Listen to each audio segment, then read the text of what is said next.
Hi, I'm Daniel Sturridge and you're watching Redmen TV. I think the only thing that bothered me was the changes weren't made a bit earlier in the game. Do you know what I mean? What are we waiting for? This is poor. The front three. Like I say, Firmino, for me, he's just not... How much did we pay for him?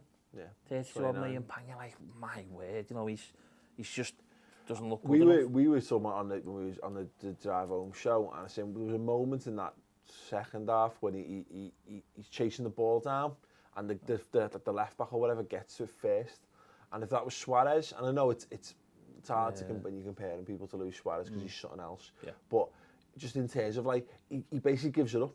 He's there and he makes a token gesture to get there. Compare him to Vardy, compare him to Dini. Yeah. Would they have given that Absolutely up? Would they fuck like? Yeah. And he should just be nipping at the guy's heels. He should just be kicking his ankles. He should be doing anything to get it back. Do you know who's a good Danny Ings is another one, isn't he? Yeah. You know that was exactly what I said after that. I think I said I'd have loved it. I'd have loved the Danny Ings. We miss him.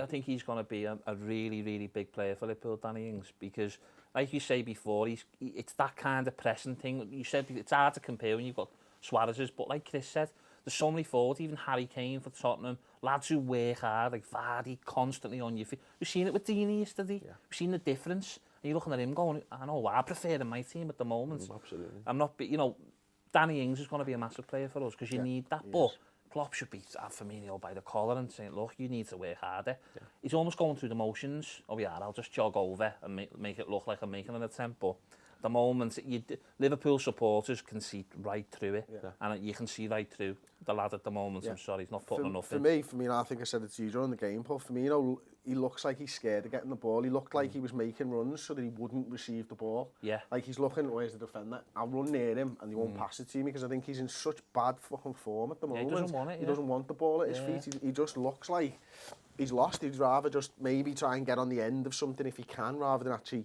You know, the best thing about him when we played City and Chelsea was he wanted the ball and he was looking for somebody else. And against Watford, it was like, I don't want it. I'm in shit form. There's that joke of sometimes you say, is he even playing? There's times, you know, where Firmino started, and I'm not even joking about this, where I didn't know he was playing. Yeah. Because he literally does go missing. Like, you can't see him. Well, it's one of those things, if you know, the false nine or whatever. The fact of the matter is, we had zero presence in their half. In the first half, we just didn't get into their half. It was ridiculous, and it was a daft thing. But just the difference of having Origi. And look, I know Origi's an out-and-out striker. He's a different kind of player. He's looking to get in behind people, whatever. But I've been critical of Origi for not holding the ball up. He did that really well. Firmino did just nothing. I don't know where he was playing. And you're right. It felt like, I mean, it worked perfectly against Man City in that, but. That game, if in an ideal world, I'd have loved to have had the option for us to put Danny Ings in that team instead. And as you say, just go and hassle and Harry. But Firmino for that, because Klopp talked about in his post-match press conference about having a team, the team lost the compact shape that he kind of set them up in when we conceded the goals. And I think so much, and it's about playing simple football and what have you. The fact is, your forwards are going to have to work twice as hard as anyone on the pitch in those kind of games because they've got to put the team under pressure and what have you. Firmino did none of that. And it's doing me head in because he's clearly a talent. Yeah. But, and I mean, we joked earlier about him being like the deadbeat dad. You know, he turns up 1 week, or turns up once a month, bearing gifts and looking amazing and making you think everything's going to be all right again, and then he's shit again. It's just, that's £30 million worth of talent that we've paid for. He's a Brazilian international. I think we're right to expect more. You've got to get a lot more. You know, when you pay that kind of money for a player now, and look, you know, I know players come to the Premier League and you have got to give them time sometimes, but like you say with Firmino, it's Chris gone on it before. There's a lot of lack of character with a lot of players in the Liverpool squad at the moment.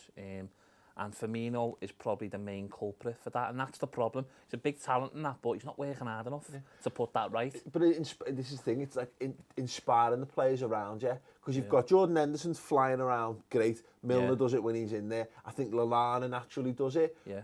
Coutinho, I think it has to be coaxed out of him at times, although he can do it. We've seen him do it in big games as well. Yeah. But when Firmino's the guy there, you look at setting the tempo from the front. Exactly. Look at them. Look at Dini. As I said, look at Dini charging around. Gallo's putting a shift in as well. Yeah. And then you've got him. Exactly.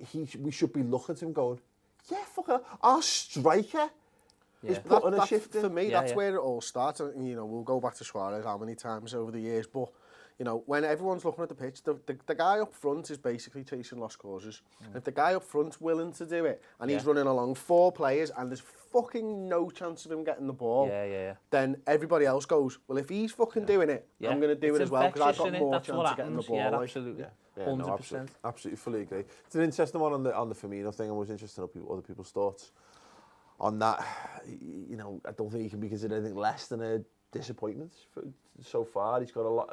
This is going to have to be a big few months for him, because we need to be able to rely on players like that. He's supposed to be. He's of that age. He's in his mid-20s. He's getting towards his mid-20s. You know, he's one of our supposed star players. One of the main men. So you pay all that money for someone. You know, in the summer, we've had it before where we've paid over the odds for players, and then they're just all right, aren't they? To be honest, they're just okay. Once a year, probably, don't Yeah. Adam Lallana, we paid 25 million for him. And look, you know, there's been bright points, but he's not a major player in the Premier League for me. He's not going to really ever win Liverpool games. So, again, it's another little bit of a disappointment. Firmino, like you say, £32 million. You're expecting him to win your games. That's what £32 million players do. Yeah. You know, he's not even in the game at the moment, is he? You know, literally, like you say, you forget about him. You know what I mean? You're watching a game and you're like, thinking, is Firmino playing? I know. It's after an hour. I know, literally, and he got worse. He literally got worse as the game went on as well. I want to move on. Chris, you know, he's been handed an opportunity there. We've been saying for weeks. Grab it with both hands, though, did he? Literally Much failed. like the first corner of the match.